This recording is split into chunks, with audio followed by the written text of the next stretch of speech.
নির্বাচনকে স্থগিত করার কোনো সুযোগ নাই। আমাদের ফিডব্যাক হচ্ছে নির্বাচন যথাসময়ে হওয়ার ব্যাপারে আমরা সিরিয়াস, এবং 9 সেপ্টেম্বর যে ডেট সেটি সবার কাঙ্ক্ষিত প্রত্যাশিত ডেট, এবং নির্বাচন সেই ডেটেই হবে বলে আমরা বিশ্বাস করতে চাই। বিশ্ববিদ্যালয়ের মতো একটি গুরুত্বপূর্ণ জায়গায় শিক্ষার্থীরা নিরাপদ থাকবে না, নিরাপত্তা দিতে পারবে না, এটি প্রশাসন এবং সামগ্রিকভাবে রাষ্ট্রের ব্যর্থতা। এই রাষ্ট্রের জায়গা থেকে সেগুলো পুনর্বিবেচনা করা দরকার, এবং প্রত্যেক বিশ্ববিদ্যালয়ে এখন একটি গ্রুপ যে অস্থিতিশীল পরিবেশ তৈরি করার চেষ্টা করছে সেটিকে ঠিকঠাকভাবে অ্যাড্রেস করার জন্য বর্তমান সরকারের ইন্টারিম গভর্নমেন্টের প্রপার প্রিপারেশন থাকা দরকার, নয়তো এই গভর্নমেন্ট দিন শেষে ব্যর্থতার পরিচয় দেবে। আবার একই সাথে রাজশাহী বিশ্ববিদ্যালয়ে আমরা দেখেছি যে শিডিউলড প্রোগ্রাম বানচাল করার জন্য একটি ষড়যন্ত্র হয়েছিল, সেটি দিন শেষে ব্যর্থ হয়েছে। এভাবে করে প্রত্যেকটি ক্যাম্পাসে এক এক জায়গায় এক এক গ্রুপ এক একভাবে বাজে পরিবেশ তৈরি করার চেষ্টা করছে। সেটি ঢাকা বিশ্ববিদ্যালয়ে যে এটির ভিকটিম হবে না পরবর্তীতে, সেটি নিশ্চয়তা কী করে হয়। বিসমিল্লাহির রহমানির রহিম। ঐক্যবদ্ধ শিক্ষার্থী জোটের পক্ষ থেকে আমরা নির্বাচনী ইশতেহার আপনাদের সামনে পেশ করেছি।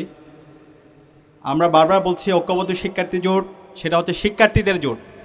শিক্ষার্থীদের যে আকাঙ্ক্ষা, তাদের যে প্রত্যাশা, তাদের যে ভয়েস, সেই কথাগুলোই আমরা বলতে চাই, এবং আমাদের ইশতেহারের মধ্যে তার প্রতিচ্ছবি আপনারা দেখতে পাবেন। এবং ইশতেহারের ক্ষেত্রে আমরা সবার আগে শুরুতে যে কাজটা করার চেষ্টা করেছি, আমরা বলেছি 6 ইয়েস 6 নো। 6টা জিনিসকে আমরা সবসময় হ্যাঁ বলবো, যেটার জন্য গত 16 বছর ধরে ক্যাম্পাসে আমাদের শিক্ষার্থীদের অধিকারের জন্য আমরা লড়াই করেছি, সংগ্রাম করেছি, কথা বলেছি।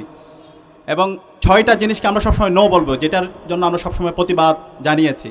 এবং জুলাই বিপ্লবের মাধ্যমে আমরা এই 6টা জিনিস থেকে মুক্তি পেয়েছি। এবং একই সাথে এই 6-এ যদি আমরা গুণ করি 36 হয়। একই সাথে আমরা যে 1 বছর সময় পাবো, সেই 12 মাসে আমরা 36টা রিফর্ম করতে চাই। সেই রিফর্মের প্রস্তাবনাও আমরা এখানে দিয়েছি। ঐক্যবদ্ধ শিক্ষার্থী জোটের আমাদের এখানে যারা আছে সম্পাদক পদে, প্রত্যেকের ইশতেহারগুলো আমাদের ওয়েবসাইট তৈরি করা হয়েছে। সেই ওয়েবসাইটের মধ্যে আপনারা বিস্তারিত পাবেন। আমরা শুধু কথার মধ্যে সীমাবদ্ধ রাখতে চাই না, আমরা কাজ দিয়ে আমাদেরকে প্রমাণ করতে চাই। জুলাই বিপ্লব এবং জুলাই বিপ্লব পরবর্তী 1 বছর জুড়ে যদি আমাদের অ্যাক্টিভিটিগুলো খেয়াল করেন, এখানে আমরা যারা আছি প্রত্যেকের, এবং তাদের যে সততা, তাদের যে দক্ষতা, এবং শিক্ষার্থী বান্ধব তাদের যে কাজ, ইতিমধ্যে শিক্ষার্থীরা স্বতঃস্ফূর্ততার সাথে তারা আমাদেরকে গ্রহণ করছে। এবং আমরা আশা রাখছি আসন্ন ডাকসু নির্বাচনে 9 তারিখ আমরা শিক্ষার্থীদের স্বতঃস্ফূর্ত রেসপন্স পেয়ে আমাদের পুরো জোটের ভূমিধ্বজ বিজয় হবে ইনশাআল্লাহ।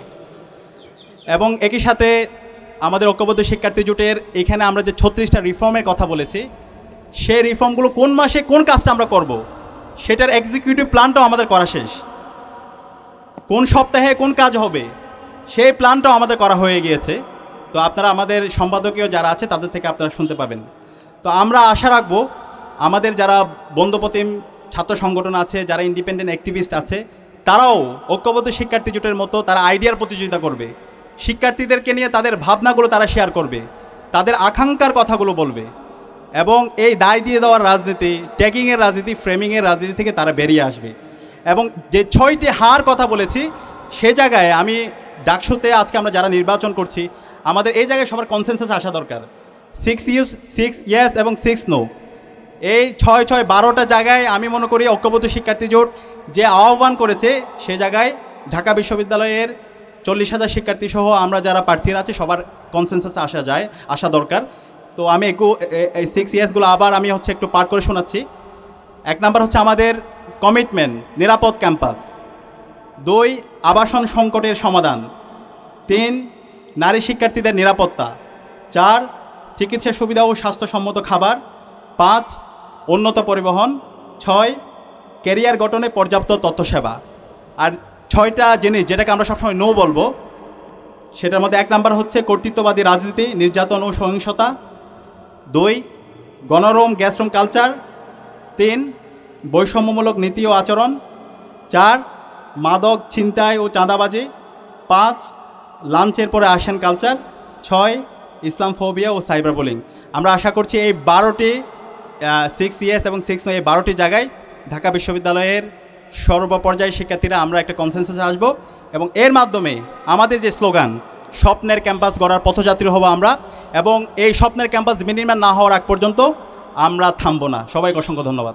আপনারা দেখেছিলেন ঐক্যবদ্ধ শিক্ষার্থী জোটের প্রচারণা ম্যাটেরিয়ালস ভেঙেছিল, এবং আমাদের নারী শিক্ষার্থীদের ছবিকে বিকৃত করেছিল। আমাদের নারী শিক্ষার্থীদের ছবিকে বিকৃত করার পরে আমরা সেটির লিখিত অভিযোগ দিয়েছিলাম। সে ব্যাপারে যাদের এই হিজাবোফোবিয়া এবং হচ্ছে বিকৃত মানসিকতার পরিচয় দিয়েছে তাদেরকে বের করা এবং তাদের ব্যাপারে পানিশমেন্ট নিশ্চিত করা। তারা একটি তদন্ত কমিটি গঠন করেছে। আজকে নির্বাচন কমিশনার ওনাদের ব্রিফিংয়ে জানিয়েছেন যে চারুকলার ক্যামেরা নষ্ট থাকায় ছাত্র শিবিরের ব্যানারে বিকৃত করার ঘটনায় তদন্ত কমিটি উল্লেখযোগ্য কিছু পায়নি। এটা হচ্ছে তাদের বক্তব্য। মানে খুবই হাস্যকর ব্যাপার, যারা চারুকলার মতো একটি গুরুত্বপূর্ণ এরিয়ার মধ্যে, এত বড় এলাকায়, বিশ্ববিদ্যালয় গুরুত্বপূর্ণ এলাকা যেটির পাশেই শাহবাগ, সেখানে আপনার কে ঢুকছে কে বেরোচ্ছে আপনার সিসি ক্যামেরা নাই বলছেন, ফুটেজ নাই বলছেন, তাহলে আপনাদের দিন নির্বাচন বাস্তবায়ন হবে কি করে? আপনারা নির্বাচনের দিন কোনো অপ্রীতিকর কিছু ঘটলে, কেউ অভিযোগ দিলে সেটি তদন্ত করবেন কি করে? স্পষ্টত সেখানে ক্যামেরা ছিল এবং আমরা ফুটেজও দিয়েছি। একটা ছোট ফুটেজও আমরা দিয়েছি যেখানে একজন ওখানকার উপস্থিত ব্যক্তি ক্যামেরা ধারণ করেছিলেন, 3 জনকে দেখা যাচ্ছিল যারা এটা ভাঙচুর চালাচ্ছিল। অন্তত তাদের পরিচয় শনাক্ত করা গিয়েছিল প্রাথমিকভাবে। পেট্রোলিয়াল টিম তাদের পরিচয় শনাক্ত করেছেন বলে আমাদেরকে অবহিত করেছিলেন। তাহলে তাদের পরিচয় জানা সত্ত্বেও তাদেরকে কেন জিজ্ঞাসাবাদ করা হলো না? বাকি কারা ছিল? দ্বিতীয়ত, টোটাল এরিয়ায় গেটে এন্ট্রি এবং এক্সিটে সিসি ক্যামেরা এখনও আছে এবং সিসি ক্যামেরা এখনও সচল বটে। আপনারা কাকে লুকানোর জন্য, কাকে বাঁচানোর জন্য, কোন রথী মহারথীকে আপনি ছাড় দেওয়ার জন্য সিসিটিভি ফুটেজ গায়েব করছেন এবং বলছেন যে ফুটেজে কিছু পাওয়া যায়নি? এটা খুবই দুঃখজনক এবং পক্ষপাতদুষ্ট আচরণ। নির্বাচন কমিশনের এরকম চলতে থাকলে আমরা আসলে সামনে সুষ্ঠু নির্বাচন পাবো কিনা, বা দিন শেষে নির্বাচন কমিশনার তাদের নির্ধারিত কাউকে ফেভার দিলে তখন সেটা আমরা আটকাতে পারবো কিনা আমরা জানি না।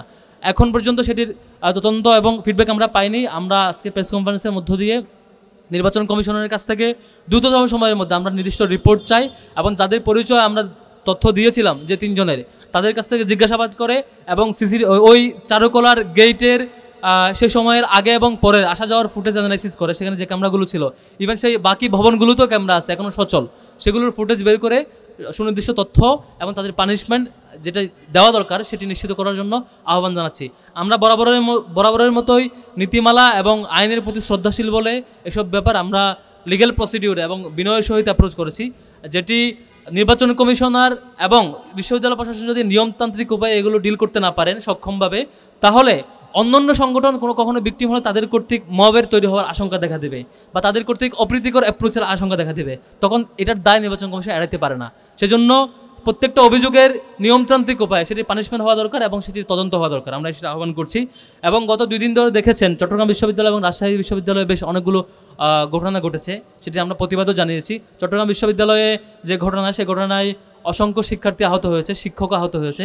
আমাদের দিক থেকে আমরা প্রতিবাদ জারি রেখেছি এবং বিশ্ববিদ্যালয়ের মতো একটি গুরুত্বপূর্ণ জায়গায় শিক্ষার্থীরা নিরাপদ থাকবে না, নিরাপত্তা দিতে পারবে না, এটি প্রশাসন এবং সামগ্রিকভাবে রাষ্ট্রের ব্যর্থতা। এই রাষ্ট্রের জায়গা থেকে সেগুলো পুনর্বিবেচনা করা দরকার এবং প্রত্যেক বিশ্ববিদ্যালয়ে এখন একটি গ্রুপ যে অস্থিতিশীল পরিবেশ তৈরি করার চেষ্টা করছে সেটিকে ঠিকঠাকভাবে অ্যাড্রেস করার জন্য বর্তমান সরকারের ইন্টারিম গভর্নমেন্টের প্রপার প্রিপারেশন থাকা দরকার, নয়তো এই গভর্নমেন্ট দিন শেষে ব্যর্থতার পরিচয় দেবে। আবার একই সাথে রাজশাহী বিশ্ববিদ্যালয়ে আমরা দেখেছি যে শিডিউলড প্রোগ্রাম বানচাল করার জন্য একটি ষড়যন্ত্র হয়েছিল, সেটি দিন শেষে ব্যর্থ হয়েছে। এভাবে করে প্রত্যেকটি ক্যাম্পাসে এক এক জায়গায় এক এক গ্রুপ এক একভাবে বাজে পরিবেশ তৈরি করার চেষ্টা করছে। সেটি ঢাকা বিশ্ববিদ্যালয়ে যে এটির ভিকটিম হবে না পরবর্তীতে, সেটি নিশ্চয়তা কী করে হয়? সেজন্য রাষ্ট্রের এবং বর্তমান সরকারের বিশেষত বিশ্ববিদ্যালয় প্রশাসনগুলোর যথাযথ দায়িত্ব পালন জরুরি বলে মনে করছি। আমরা সরাসরি চলে যাব আমাদের ইশতেহারে। আমাদের ঐক্যবদ্ধ শিক্ষার্থী জোটের পক্ষ থেকে যে ইশতেহার, সেই ইশতেহারের যে বৈশিষ্ট্য এবং ডিটেল বর্ণনা পাঠ করে শোনানোর জন্য অনুরোধ করছি আমাদের এজিএস পদপ্রার্থী, যিনি ইসলামী ছাত্র শিবিরের শাখার সেক্রেটারি এবং আমাদের ঐক্যবদ্ধ শিক্ষার্থী জোটের এজিএস পদপ্রার্থী আমাদের মহিউদ্দিন খানকে অনুরোধ করছি আমাদের ইশতেহার পাঠ করে শোনানোর জন্য। নির্বাচনকে স্থগিত করার কোনো সুযোগ নাই।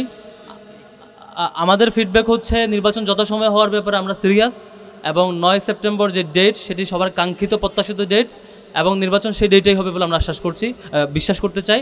আদালতের রায়টি এখনও চোখে পড়ে না ঠিক কিসের ভিত্তিতে, কাদের কথার ভিত্তিতে, কোন প্রেক্ষিতে এটা হয়েছে।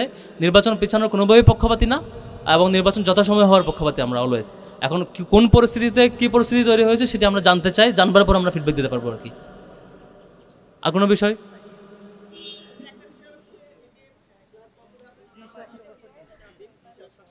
ক্লাস বন্ধের ব্যাপারে আমরা বলেছি আমরা কোনোভাবে ক্লাস বন্ধের পক্ষপাতী না। পরীক্ষার ব্যাপারে কনসার্ন দিয়েছিলাম যে নির্বাচনের আগ মুহূর্তে পরীক্ষা থাকার ক্ষেত্রে শিক্ষার্থীদের স্ব ডিপার্টমেন্টের সাথে আলাপ করে শিক্ষকরা যাতে পরীক্ষা একটু ফ্লেক্সিবিলিটি রাখে, কিন্তু ক্লাস পেছানো কোনোভাবে যৌক্তিক সিদ্ধান্ত না। ক্লাস থাকা উচিত, ক্লাস তো একটা রেগুলার পার্ট। নির্বাচনের জন্য নির্বাচন এবং ডাকসু শিক্ষার্থীদের অধিকারের একটি ইলেকশন, একটি প্রক্রিয়া, সেটিকে ক্লাসের মুখোমুখি দাঁড় করানো, একটি হলে আরেকটি হতে পারবে না।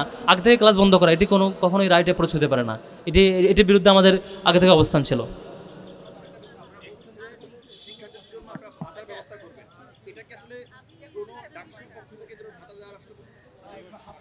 এখানে কোনো কাজে ডাকসুর পক্ষ থেকে না। অনেকে ফ্রেমিং করে মানে ব্যাখ্যা দেন যে ডাকসুর ফান্ড তো কম কেমনে করবে। এই সবগুলো কাজ বিশ্ববিদ্যালয় প্রশাসন করবে। বিশ্ববিদ্যালয় প্রশাসন তার অন্যান্য রিসোর্সকে মানে ইউটিলাইজ করবে, কখনো অ্যালামনাই, কখনো বিশ্ববিদ্যালয়ের ফান্ড, কখনো অন্য ফান্ড, কখনো অন্যান্য মাধ্যম। মানে যখন যেটা যে ফান্ডে কোনটা কাজ কীভাবে বাস্তবায়ন করব সেটি আমাদের কাছে ক্লিয়ার ফ্রেমওয়ার্ক আছে বা অবশ্যই বাস্তবসম্মত অলরেডি শুরু হয়েছে। আমরা শিক্ষার্থীদেরকে আবাসন ভাতা দেওয়ার জন্য স্মারকলিপি দিয়েছিলাম।